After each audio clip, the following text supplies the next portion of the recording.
अस्सलाम वालेकुम, मैं हूं शाहिद हुसैन। सिंध हाई कोर्ट के सेकंड फ्लोर पर मौजूद है। मेरे साथ जी एन कुरैशी एडवोकेट साहब मौजूद हैं। अक्सर हम इनको लाइव तकलीफ देते हैं, तंग करते हैं। आज कोर्ट में नजर आया तो मैंने एक दफ़ा फिर आप सब की जो है वो सही खबर पहुंचाने के लिए इनको जहमत दी। सर, आपका शुक्रिया। आपके केसेस भी लगे हुए हैं। सर, कल जो मुगविया है उनके माँ बाप ने बहनों के साथ मुलाकात की। 5 घंटे की तवील मुलाकात रही। कल की मुलाकात के बाद जो मुलजिम है काफ़ी बेचैन है। कल उसने दरख्वास्त भी दायर कर दी है। आज अभी तक परमिशन नहीं मिली। यकीनन पीर को ही उस दरख्वास्त की समाअत होगी। तो आप क्या समझ रहे हैं कि एक तो जैसे सलाउद्दीन पंवर साहब का वो फैसला, जो दरख्वास्त तो एमएलए की थी, लेकिन ऑर्डर अदालत ने एक इंसानी हमदर्दी के तहत हमें लगता है कि उन्होंने दिया कि माँ बाप जाके मिल सकते हैं बच्ची से और जज की निगरानी में। तो आप क्या समझ रहे हैं कि इसी तनाजुर में मुलजिम को इजाज़त मिल सकती है? अच्छा, सबसे पहले तो शायद मैं बता दूं, इंसानी हमदर्दी तो अपनी जगह पर ठीक है, लेकिन within the legal norms, within the legal ambits रहकर उन्होंने वो डिसीजन बड़ा जबरदस्त लिया है। देखिए, एमएलओ की एप्लीकेशन पे अभी आर्ग्यूमेंट्स होने हैं। जी। ठीक है, ये एक जिसे कह लेना कि ब्रिज क्रिएट किया गया है कि वो जो लोगों के जहनों में या मुद्दई के जहन में वो एप्रीहेंशन है कि बच्ची के माइंड को जो है वो सल्व किया गया है, उसके माइंड को जो है कैप्चर किया गया है, तो वो एक काउंसलिंग होगी, वो एक प्रोसेस होगा। और वो जो साइकेट्रिस्ट हैं या डॉक्टर जो आएंगे उसको एक कैथारसिस करेंगे, एक प्रोसेस करेंगे, उसके बाद बच्ची जिस नॉर्मलिटी पे आएगी उसके बाद स्टेटमेंट को मैं फिर वाजे कर दूं, स्टेटमेंट से शायद गलत कंस्ट्रू हो, not relating to the marriage, क्योंकि वो एज नहीं है, वो स्टेटमेंट की एज ही नहीं है कि मैरिज के बाद। हाँ, स्टेटमेंट के उसके साथ क्या हुआ, इस सारे एपिसोड में क्या तशद्दुद हुआ, क्या मेडिकेशंस हुई, क्या उसके शी हैज गॉन थ्रू, किस प्रोसेस से गुजरी है, कि वो सारा स्टेटमेंट उसके हवाले से थे। बाकी रही बात कि वो परेशान परेशान तो उनको होना है, क्योंकि बहुत सारी चीजें खुल के सामने आ जाएंगी उनकी, वो जो क्रिमिनल एक्टिविटीज है वो खुल के सामने आ जाएंगी। देखिए, अवाम को पता है, लोगों को पता है, आपको भी पता है। आप पहले दिन से, मैं हमेशा कहता हूँ, मैं आई रियली अप्रिशिएट यू कि right from the first day आप जिस तरह से तीसरा सतून बन के इनके साथ चल रहे हैं। एक तो मुद्दई है, उनके वकील है, और तीसरा आप जिस तरह से उनके साथ चल रहे हैं, आई रियली अप्रिशिएट यू। आप देख रहे हैं कि वो परेशान हर उस स्टेप पे हो रहे हैं, हर उस चीज पे हो रहे हैं जिससे वालदेन जो है बच्ची के करीब जा रहे हैं। और वालदेन का बच्ची के करीब जाना और बच्ची का वालदेन के साथ करीब आना, ये उनके लिए बहुत धमाके की खबर है, और उस पर परेशान होना उनका जायज बनता सर, है। Sindh child restraint marriage act की सेक्शन इसमें शामिल हैं। उसमें ह्यूमन ट्रैफिकिंग की शामिल है। और क्या आप समझते हैं कि किसी भी अदालत के पास कानूनी तौर पर ये जवाज़ है या इख्तियार है कि मुलजिम को ये सारी दफात की मौजूदगी में मुलाकात की इजाज़त दे दें कि जाएँ आप भी चाइल्ड प्रोटेक्शन में जाकर शायद आपने मुलाकात करें? बेल, जो उनको बेल ग्रांट हुई थी, आपने देखा कि ट्रायल कोर्ट से उसमें लिखा हुआ है कि they will not hamper, they will not tamper the proceedings. ये तो बेसिस बना दिया उन्होंने, ये जो एप्लीकेशन इन्होंने बनाया है, ये इनके इसका बैकफायर हो सकता है अगर इसको पेश करके। ये टेम्परिंग है। देखिए, एक अक्यूज्ड किस तरह से डिमांड कर सकता है कि विक्टिम जिसके साथ उसने वो सारा जो विक्टिम जो सफर किया है, और बिकॉज ऑफ अक्यूज वो एलिगेशन है उसके ऊपर, ह्यूमन ट्रैफिकिंग के एलिगेशन हैं। अच्छा, 375 भी अभी सस्पेंडेड है, किसी वक्त भी इन्वोक हो सकता है, क्योंकि प्रोसिक्यूशन का तो कहना है ना 375 भी है, वो पूरे मेडिकल प्रोसेस के बाद पता चलेगा। बल्कि ये एप्लीकेशन जो इन्होंने फाइल की है, इसको मैं कहता हूँ कि ये प्ली हो सकती है और बेसिस बन सकता है कि ये he is trying to tamper the proceeding, और इसकी बेल कैंसिल की जाए। How could he demand, accuse किस तरह से डिमांड कर सकता है कि मुझे विक्टिम बच्ची जो कि उस पूरे सिस्टम में, उस पूरे एपिसोड में विक्टिम रही है और सफर किया है, उसके साथ मिलने दिया जाए? भाई, बाप का, वालिदैन का, पेरेंट्स का तो अनएलिनेबल राइट है। वो तो आप किसी उनसे, they are the natural guardians, और ये सिर्फ इस कोर्ट ने नहीं एडमिट किया है। इससे पहले आपको याद होगा 21/6/2022 का ऑर्डर जो मिस्टर जस्टिस करोड़ों इकबाल साहब। कलोड़ो साहब का है, उसमें उसने क्लियरली लिखा था she is minor and the parents are her natural guardian. उन्होंने एडमिट किया, उसके बाद ये एडमिट होने के बाद ये सारी चीजें।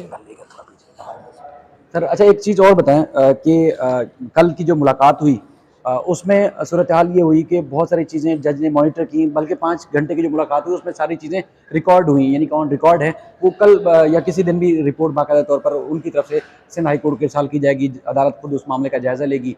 तो ये तासुर है कि अब 1% या कुछ फीसद जो है अदालत का जो जैसे सलाउद्दीन पंवर साहब का हुक्मनामा था उस पर अमल दरामद हुआ, यानी कि माँ बाप से मुलाकात की इजाज़त हो गई। अब दीगर जो स्टेप हैं वो लेने हैं, आपने ऑर्डर पढ़ा होगा, तो मैंने अब पढ़ा है, मैंने अगला पढ़ा है। अगला जो कौन सा स्टेप रह गया है उस पर अमल दरामद होगा और किस तरह होगा? अच्छा, मैं आपके सवाल के जवाब की तरफ भी आता हूँ। सबसे पहले तो आप बताएं, आप चाय क्यों नहीं पी रहे हैं? क्योंकि ऑडियंस देख रहे हैं, ऑडियंस कह रहे होंगे कि जीएन साहब खुद चाय पी रहे हैं। नहीं, वो और लोग समझ रहे होंगे कि अच्छा, आप इमरान खान है, खुद मैं तो खाते पीते हैं, दूसरों को नहीं पीते। Anyways, सर ने मेरे साथ जो हमारे सीनियर दोस्त साफी हैं उनसे भी कहा, मुझे भी कहा, लेकिन चूंकि हमारा अच्छा ज्यादा काम नहीं, का टाइम है तो इसलिए एनीवेज हमने इनकार किया। मैं एक चीज बता दूं, लोगों का परसेप्शन ये है कि ये शायद फाइनल मीटिंग है और ये एक खाली मीटिंग नहीं, इसके बाद भी मीटिंग्स की रिक्वेस्ट की जा सकती है और वालिदैन मिल सकते हैं। अभी तो आपको पता है कि फैमिली कोर्ट में, गार्जियन एंड वार्ड के कोर्ट में एप्लीकेशन सेक्शन 12 की लगाई हुई है, जिसमें मिलने के राइट्स, और ये इस मिलने के बाद उसके चांसेस बहुत ज़्यादा हो गए हैं। दूसरी बात, इसके बाद जो स्टेप होगा, अब देखिए, अब वो हेल्थ सेक्रेटरी को भी डायरेक्शंस हैं कि आप किसी फीमेल साइकेट्रिस्ट जिसको जुवेनाइल का, जिसको बच्चों के जिसे कहते हैं कि एक्सपीरियंस हो इस तरह का, उनको अपॉइंट करें, वो प्रोसेस चलेगा। उसके बाद एमएलओ, देखो एमएलओ का कॉन्सेप्ट क्या था ये एप्लीकेशन फाइल करने का, जी, लोगों को थोड़ा भाई वादे कर दें। एमएलओ ग्रांट होने के बाद जो चीज मिलनी है ना, वो इसी प्रोसेस में मिल रही है। ठीक है। ठीक है, वो इस प्रोसेस यानी में कि देखिए, एमएलओ में भी यही था ना, टोटल उसका एनालिसिस करना था, साइकोलॉजिकल एनालिसिस करना था, साइकेट्रिस्ट को फाइंड करना था, और वो तो हो रहा है ना।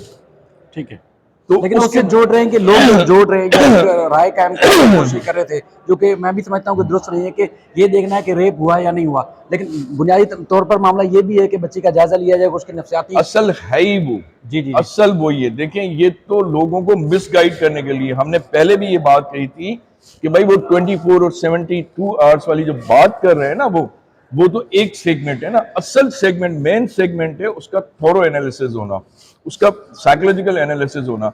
वो उस नॉर्मल कंडीशन में आकर बताएगी कि उसके साथ क्या क्या हुआ। जी। अगर वो खुद आकर बता देती है कि मेरे साथ ये जबरन हुआ है या मुझे अंडर टॉर्चर रखकर ये चीजें की गई हैं, तो वो पर्पस तो उसमें भी सर्व हो जाता है।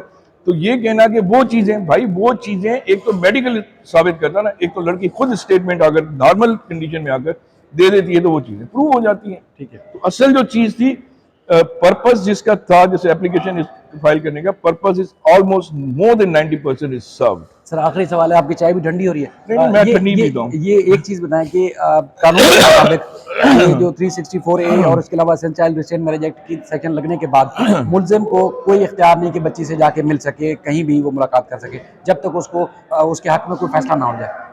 शायद नेचर ऑफ द केस तो बिल्कुल अलाउ नहीं करती है। उसके अलावा भी criminal dispensation of justice system में अक्यूज जो है ना, ये डिमांड नहीं कर सकता कि जिसके साथ जो एलिगेशंस उसके ऊपर हैं, उन एलिगेशंस को सामने रखते हुए आप विक्टिम से मिलने की डिमांड करें। किस बुनियाद पे कर रहे हैं?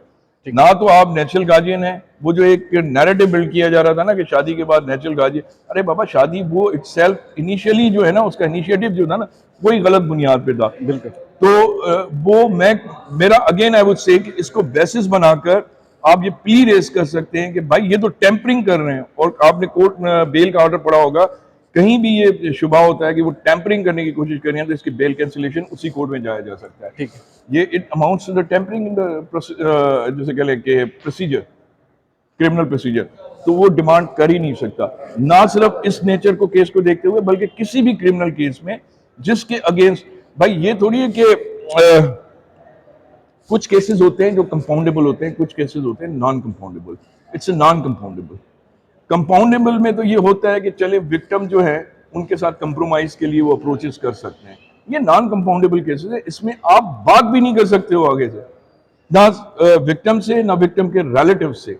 आप उनके, और ये जो एक नैरेटिव बिल्ड किया जा रहा है उसके खिलाफ, और कंटेम्प्ट भी चल रही है और डैमेजेस भी चल रहा है, वो राइटली चल रहा है कि भाई आप एक साइड के होकर, और उसमें ये भी क्लेम करें कि आप वकील भी हैं उस केस में, और आपको राइट क्या पहुंचता है, ये इथिक्स के भी खिलाफ है, और क्रिमिनल डिस्पेंसेशन ऑफ जस्टिस और सिविल मैटर्स के भी खिलाफ है कि आप अपोनेंट क्लाइंट्स के खिलाफ एक नैरेटिव मीडिया पे बैठ के बिल्ड करें और उनको मलाइन करें। सर एक और आखिरी था वो सवाल, लेकिन एक नहीं, शो ये उसमें आप ये कह सकते हैं कि जैसे बहुत सारी चीज़ें लोग तासुर कायम करने की कोशिश कर रहे हैं, जो जस्टिस सलाउद्दीन पंवर साहब ने या सिंध हाई कोर्ट ने जो ऑर्डर जारी किया है, ये एक बीच का रास्ता है इनके रिलेशन को कायम रखने के लिए, यानी कि शादी बरकरार रखने का कोई बीच का रास्ता है। तो आपको लगता है कि मुलाकात की माँ बाप को इजाजत देने का जो हुक्म है वो बीच का ही रास्ता है कि हाँ ठीक है, लड़का भी एक्सेप्ट हो जाए, लड़की भी एक्सेप्ट हो जाए और इसी सूरत दोनों को कबूल कर लिया जाए?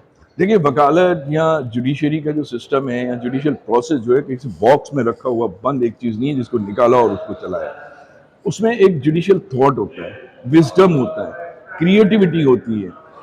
अच्छा, आप ऑर्डर्स जो पास करते हैं उसमें अपना इनपुट भी देते हैं, लेकिन जुडिशियल माइंड से, एक लिमिटेशन में रहते हुए, एम्बिट्स में रहते हुए। आप जाहिर सी बात है, लॉज बनते क्यों हैं? फैसिलिटेट करने के लिए बनते हैं ना, पब्लिक को फैसिलिटेट करते हैं। ये कोई थर्ड रास्ता नहीं है, कोई सेकंड रास्ता नहीं है, ये विद इन दी लीगल एम्बिट्स एक जो रिलीफ है वो रिलीफ प्रोवाइड किया गया उनको। ये रिलीफ है, ये थर्ड वे नहीं है, ये सेकंड वे नहीं है, रास्ता नहीं है, ये रिलीफ है within the ambits of the law. Even जजेस can not go beyond the laws ना। तो ये कहना, अच्छा ये भी जो कह रहे सॉरी, ये जो कह रहे हैं थर्ड वे निकाला है, सेकंड वे निकाला है, रास्ता निकाला है, ये कंटेम्प्ट कर रहे हैं। क्योंकि कानून में है आर्टिकल 175 सब आर्टिकल 2 में कि इवन जजेस can not go beyond the laws. ठीक है, ठीक है, जब जजेस नहीं जा सकते, आप ये एक नैरेटिव बिल्ड कर रहे हैं कि जजेस बाहर जाकर कोई थर्ड वे निकाला, तो ये कंटेम्प्ट कर रहे हैं आप। ठीक है, ठीक है ना, ये नैरेटिव ही गलत है। ठीक है सर, आपका बहुत शुक्रिया। ये बड़ा अहम इशू था। जैन साहब का शुक्रिया कि आज इन्होंने सुबह सुबह टाइम दिया और बहुत सारे लोगों के सवाल थे जो हमसे पूछ रहे थे। मैंने कोशिश की कि जीएन साहब के जरिए ही वो चीज़ें आपके सामने रखी जाएं ताकि आपका जो माइंड है वो क्लियर हो सके कि कोई ना बीच का तीसरा रास्ता निकाला गया है और ना ही ये चीज़ की गई है कि एमएलए की दरख्वास्त खत्म हो गई और मामला मुलाकात के बाद बिल्कुल ही डेड हो जाएगा। ऐसा हरगिज़ नहीं है। मजीद कुछ और भी अपडेट्स हैं आने वाली वीडियोज़ में आपके सामने रखेंगे। अपना ख्याल रखिएगा। अल्लाह हाफिज़।